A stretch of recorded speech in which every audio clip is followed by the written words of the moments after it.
वापस क्यों आए? शुक्र है कोई छोड़ने आई थी, दूर से पैदल आता क्या मैं? नहीं तो वो दो बंदे कहाँ हैं?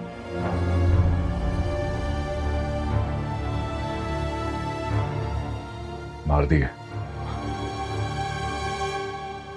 एक दिन में 4 बंदे गिरा दिए मैंने। जिस मारामारी से भागने के लिए कराची से आए थे वो मारामारी यहां भी शुरू हो गई। नहीं, शुरू नहीं हुई, शुरू तूने की है। इब्तिदा तुम्हारी तरफ से हुई और उसकी वजह से हम सब फंसे। ना तू जिम्मी को मारता, ना तू कराची से भागता, ना मुझे तेरे साथ भागना पड़ता, ना यहां के तुझे बादी को मारना पड़ता। कत्ल गारत जो है ना, वो तुम्हारा काम है, और जब तक तुम वो नहीं करते ना तो तुम्हें सुकून नहीं मिलता। हाँ, तुझे मेरी आज बातें शायद बहुत बुरी लग रही होंगी, लेकिन यही सच है। बातिश, तुम इतने खुदगर्ज इंसान हो कि तुम अपने आप को बचाने के लिए कुछ भी कर सकते हो।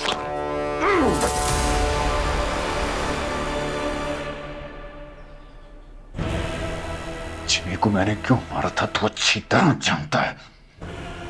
और बाली को मैंने इसलिए मारा था क्योंकि मुझे लगा उसने तुझे मार दिया है। क्या लेने के लिए मैंने ऐसे इंसान को मार दिया जिसके साथ मैं थाली में खाना खाया करता था। हम दोनों को इसलिए मारा क्योंकि वो नाजिश को मारने आए थे।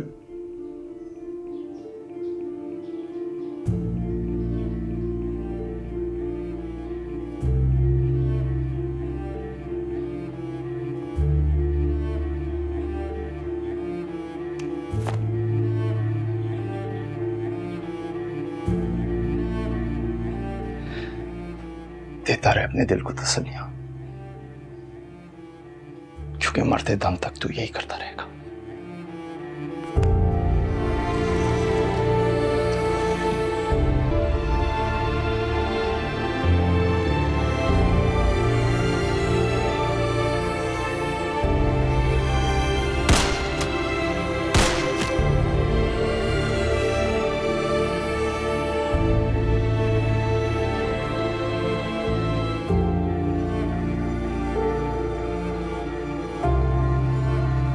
बब्रेक, एक बात पूछूं?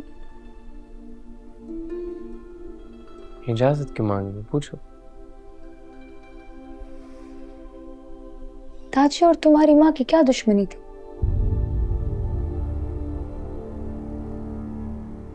तुम्हें नहीं पता?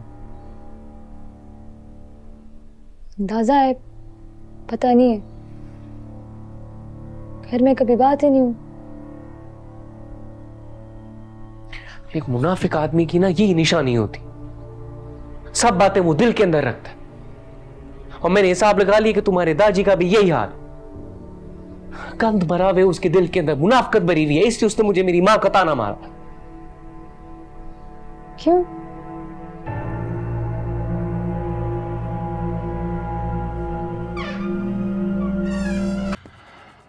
मुझे लगता है इन दोनों ने उसे नहीं मारा। तुम्हारा तजुर्बा क्या कहता है? मेरे तजुर्बे को छोड़ें सर, ये बताएं इसका मोबाइल क्या कहता है? इसमें तो ऐसा कुछ नहीं निकला। फंसी है तो पुलिस वाला ही। जब तक कराची से कोई पक्की खबर ना आ जाए तस्वीरों पर यकीन ना करें सर। अभी रखी ने चौकी में, आगे अल्लाह मालिक है।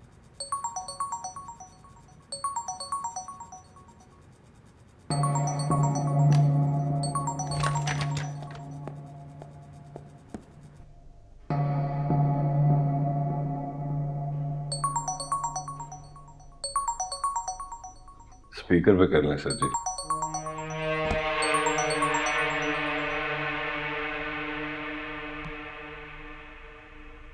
अस्सलाम वालेकुम सर। कहाँ हो तुम? सर मैं जंडियाला के थाने में हूँ सर। वहां क्या कर रहे हो? सर बातिश की लीड मिली थी यहाँ। बातिश कहाँ है? सर वो यहाँ से भी 2 मर्डर करके भागा है। मैं उसका पीछा करना चाहता हूँ, लेकिन मेरा सोर्स और मैं इस वक्त इन मर्डर्स के इल्जाम में यहाँ बंद बैठे हैं। सोर्स कौन है? सर वो मैं बता नहीं सकता आपको इस वक्त। SHO साहब सामने बैठे हैं और आप स्पीकर पे हैं। SHO साहब? जी सर, मैं SHO नूर जमान शाह बात कर रहा हूँ। सुबह वेरिफिकेशन वाली कॉल भी आपने की थी मुझे? जी सर, बिल्कुल मैंने की थी। अब अपने लोगों की वेरिफिकेशन के लिए आपको कॉल किया करूं या आपके डीपीओ एहसन साहब को? अरे नहीं नहीं सर, मैं हाजिर हूं, आप मुझे हुक्म कीजिए, बताइए आप।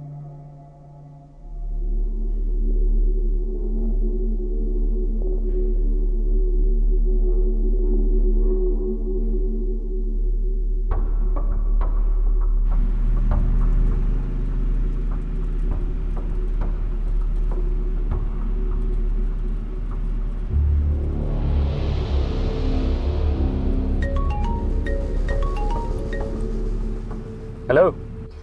हेलो, हाँ मंजूर, कहाँ पहुँचे? हाईवे पर हैं चौधरी। कोई मसला तो नहीं है? सब ठीक है, खतरे से बाहर निकल आए हैं इंशाल्लाह। कोयटे जाके ब्रेक लगाएंगे अब, तुम फिक्र ही ना करो।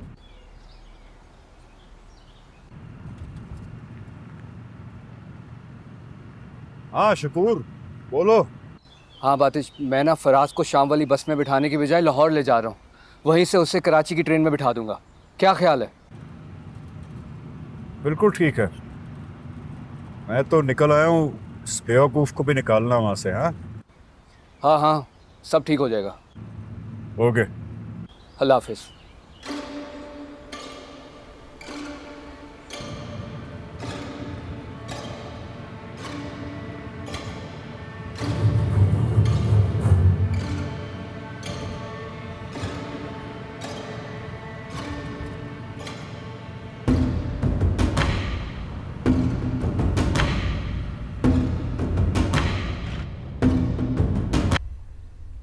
मुझे ये बात असम नहीं हो रही है बबरक। जिस आदमी के पास तुम्हारा चाचा तुम्हें भेजना चाहता था, तुम उसी के पास जाना चाहते। मुझे तो डर इस बात का है कि वो तुम्हें यूरोप के बजाय कहीं आजी के हवाले ना कर दे। मैं उसे अपने चाचा का भतीजा बन के नहीं मिलूंगा, किसी और नाम से मिलूंगा। तुम्हें क्या लगता है कि तुम उनको एक बार कॉल करोगे वो तुमसे मिलने के लिए तैयार हो जाएंगे? ये लोग बड़े सयाने होते हैं बबरक। जब तक कोई रेफरेंस, ये मतलब कोई जान पहचान का बंदा ना मिल जाए, या इनको इस बात का यकीन ना आ जाए कि आने वाला बंदा जो पुलिस का आदमी नहीं है, तब तक मजाल है कि तुमसे ये बात भी कर जाए। और कोई हल भी तो नहीं है ना असदुल्ला। अगर मैं यहां पर ठहरा तो हाजी हम दोनों को ढूंढ निकालेगा। मेरा एक जानने वाला है, मैं उससे बात करके देखता हूं। वो भी इस तरह के धंधों मंदों में लगा रहता है।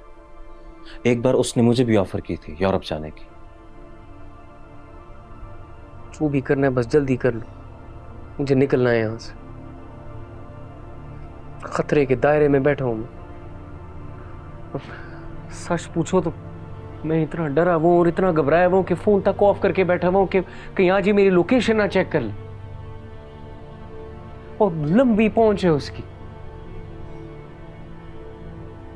तारे हिला रहा होगा अपनी अभी। ये डर लगा रहता है बस कि सर पे ना आ पहुंचे।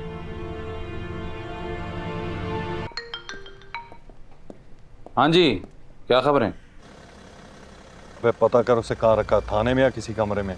कहीं ऐसा ना हो कि पूरे थाने में ढूंढता ढूंढता खुद अंदर हो जाऊं। कोशिश करता हूँ। अबे कोशिश नहीं, कंफर्म कर। शाम तक पहुंच जाऊंगा मैं। चल रखता हूं।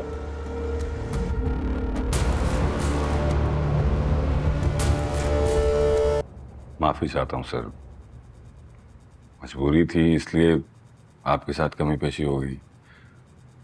आप भी मेरी जगह होते तो यही करते मेरे साथ। मैं आप पर यकीन करता, इस तरह बंद ना करता। अरे सर छोड़े ना पुरानी बातें, हमें भी खिदमत का मौका दीजिए। उस बातिश की कोई फोटो शोटो है तो दीजिए मुझे, हम भी कोशिश करते हैं और आप भी कीजिए। फोटो होती तो हमें आने की जरूरत ही ना पड़ती, आपको भिजवा देते, आप उससे ढूंढ लेते जैसे हमें तलाश किया।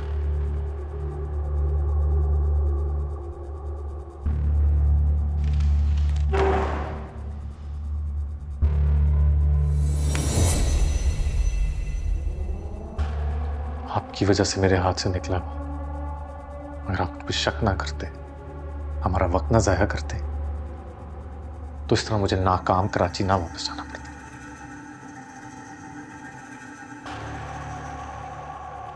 शुक्रिया। मैंने शक नहीं किया सर, आपने खुद शक पैदा किया है। अगली बार अपने मुख पर को हेड कांस्टेबल अब्दुल गनी का ओहदा देना हो तो उसे कुछ सच्चा झूठा पेटी नंबर याद करवा दीजिएगा। आपका तो पता चल गया था कि आप पेटी भाई हैं हमारे, पर इस पे शक था मुझे, और कोई रोला नहीं है। खैर, मैं आपकी खिदमत के लिए हर वक्त हाजिर हूं। मेरी कभी भी जरूरत हो तो ये नंबर सेव कर लें मेरा।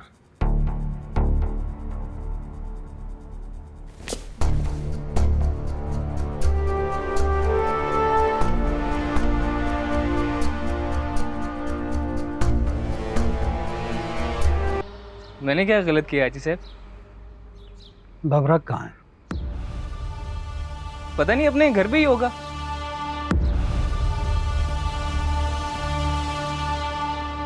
अभी भी मेरे इन हाथों में इतनी ताकत है कि तुम्हारी जवानी की धज्जियां उड़ा दे। इसलिए इंसान बनो और जो पूछा है उसका जवाब दो। कौन है बबरक? हाजी साहब, मुझे सच में नहीं पता कि वो किधर है। तुम सुनाओ, खैर खैरियत से पहुंच गए गांव तक? हाँ सब ठीक है ना? हाँ, तुम कहाँ तक पहुंचे हो? बस आगे के लिए निकल रहे हैं, यही बताने के लिए तुम्हें कॉल करनी थी। वो दाजी को बता देना कि मैं निकल गया था। अभी कहाँ हो? क्या मतलब? मतलब महफूज तो हो ना? हाँ, वो असदुल्ला ने सारा इंतजाम कर दिया है निकलने का।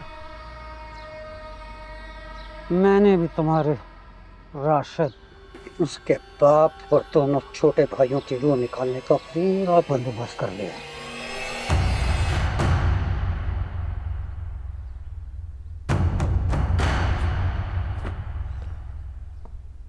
क्या हुआ ब्रिक? तुम्हारे सहूलतकार की लंबी उम्र छोटे होने वाली है। अभी आलिया को वापस घर लाओ, नहीं तो खुदा की कसम इस घर में किसी नर को जिंदा नहीं छोड़ूंगा। सिर्फ राशिद की माँ बहनें बाकी बचेंगी उनकी लाशों पर रोने के लिए।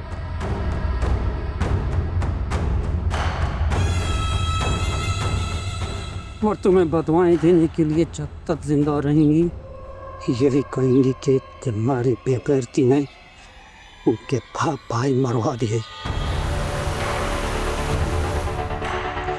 तो फिर आलिया को वापस घर लाओ, खुदा की कसम खाऊंगी। अब किसका बाप भी मुझे इस कसम से नहीं उठा सकता। खुदा का वास्ते बबरू, वापस आ जाओ, मेरे बच्चों को नाहक मत मरवाओ।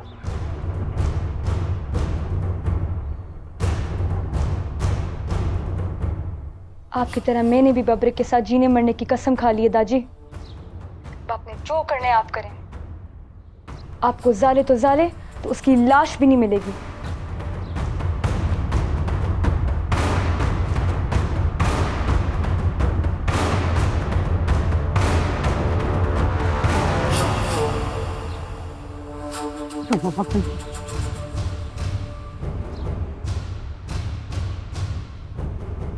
असदुल्ला भाई, हमें यहाँ से निकालें, वरना राशिद की तरह आप भी ना फंस जाएं।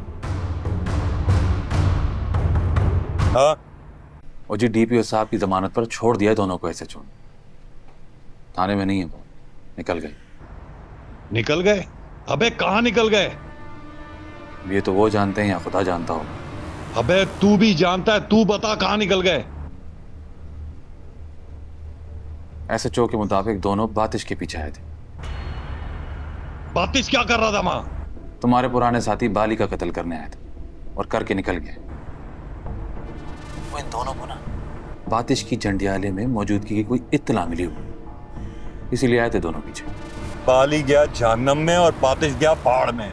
अबे मोहसिन का पता कर, मोहसिन का, वो ज्यादा जरूरी है।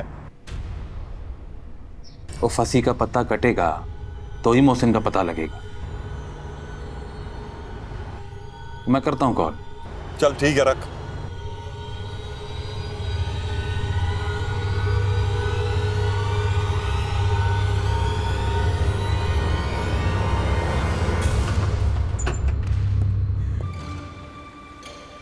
आपका अंदाजा ठीक निकला। बातिश कहीं नहीं गया, साथ वाली गाड़ी में। एक मिनट।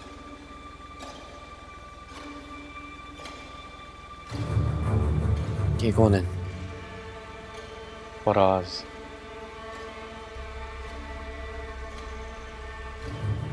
बातिश पिछली सीट पे छुपा हुआ।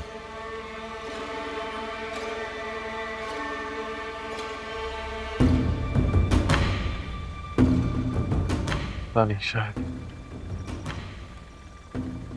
यहाँ नहीं, आगे।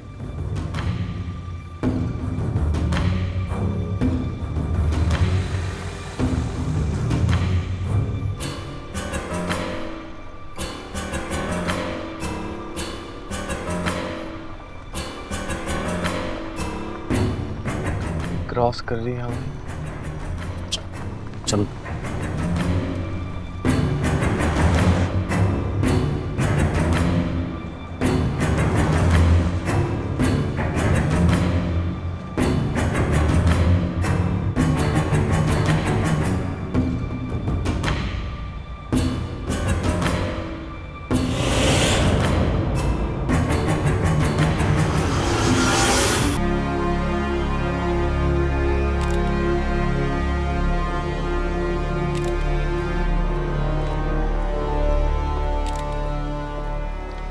सर जी, गाड़ी और उसके टायरों के नशानात के मुताबिक गाड़ियाँ 2 थी सर। एक ही दिन में 2 लाशें, 2 इधर 2 उधर। क्या ख्याल है, इन 2 का उन 2 के साथ कोई ताल्लुक है या नहीं? सर जी, फासला बहुत है। बाली और उसका कामा गांव में कत्ल हुए और ये गांव से इतनी दूर, कोई ताल्लुक नजर नहीं आता। अल्लाह ने चाहा तो कुछ ना कुछ नजर आ ही जाएगा। सर जी, ये मकतूलीन के बटुए।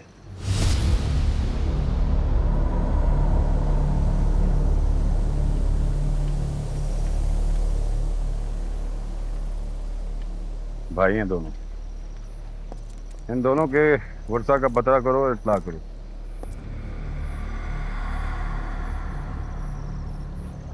पता नहीं कौन है, बेगुनाह है या गुनहगार है।